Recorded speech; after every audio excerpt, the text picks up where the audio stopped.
Hey there, welcome back to Featherwood Farm. Today we're going to be working in a part of the yard that I don't think I've really shared much before. It's in the backyard, it's kind of off of the deck, and in the past it's really just acted as like a catch-all space for plants that I didn't have a spot for and I needed to tuck in somewhere.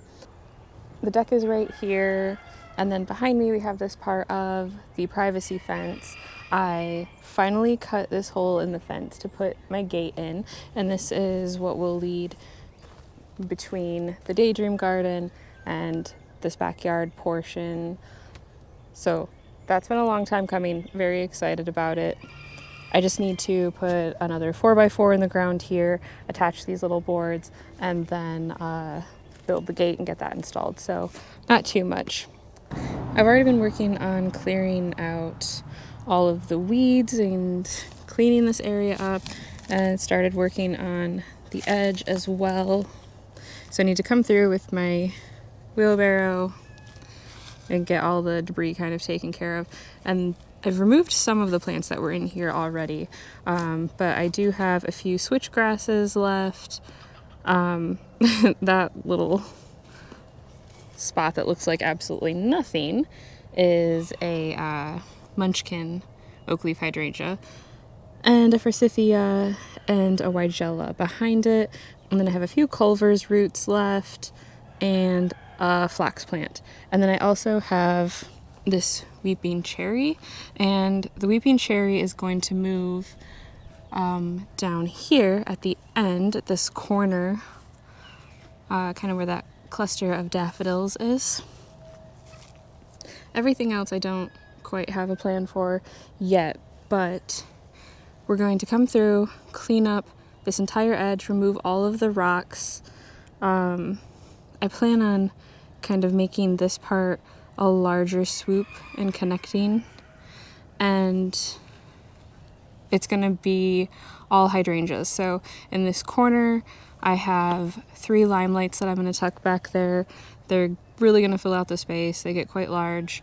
Right here is the firelight that I transplanted from a different area last year that was really struggling due to juglone toxicity, or juglone poisoning from walnut trees.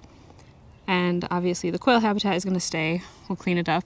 And then right here I am putting in 3 Invincible ruby hydrangeas. You can see them laid out, and I have them staked. I'll double check, make sure that's where I want them to go. We'll pull out this fireside 9 bark. The grass is gonna stay. I might even get a couple more. So basically I'm gonna come through and remove pretty much everything you see. The grasses, this little shrub, the few perennials that are starting to pop up. The bulbs will stay.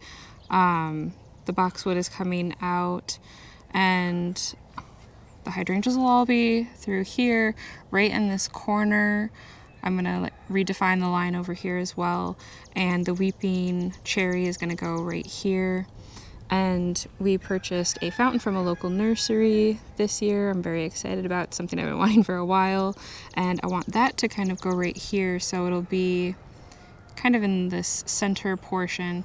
The path is going to run through here. It won't be directly next to the path, but a little bit more centered in this area of the bed.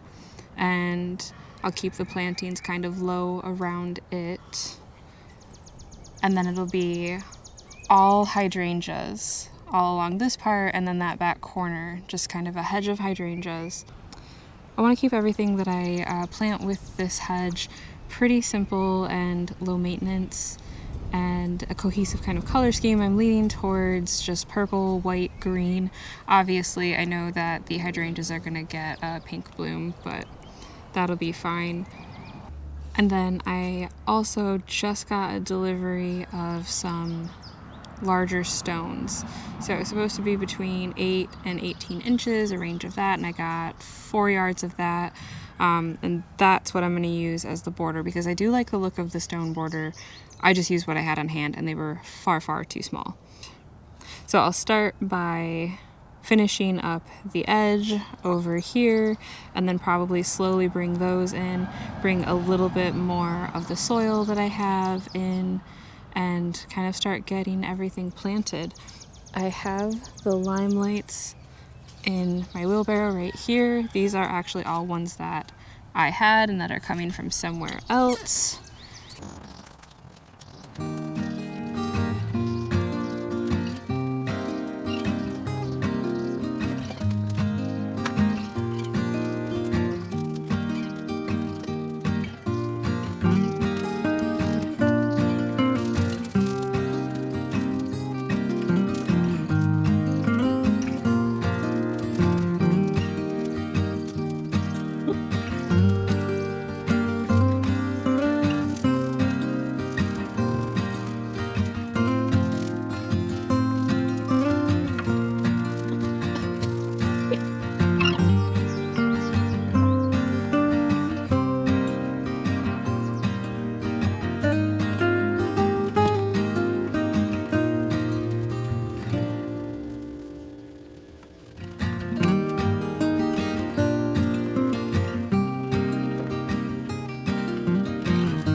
I had this one planted in front of the animal pen near the gate, and the chickens just kept scratching out above the root ball.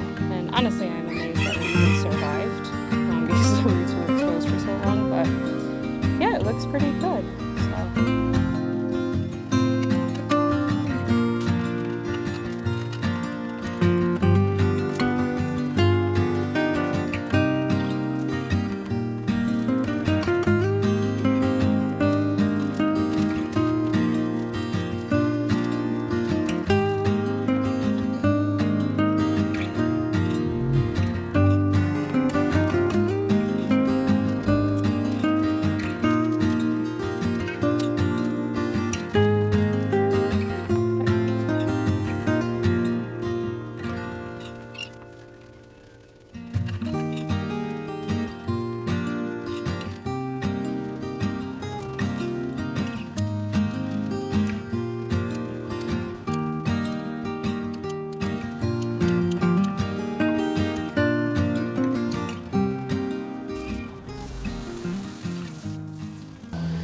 I got the 3 limelight hydrangeas in, that was no issue, and I have a lemon burst arborvitae. I think they get 3 to 4 feet wide, 6 to 8 foot tall. I'll double check when I bring it over here, double check the tag. And I want to put that right here. It shouldn't really interfere much with that. They might kind of grow into one another, and it also won't really impede with this kind of side path entrance to the deck thing either. So we'll get the hole for that dug, and then I actually am moving it from a location in the courtyard to here.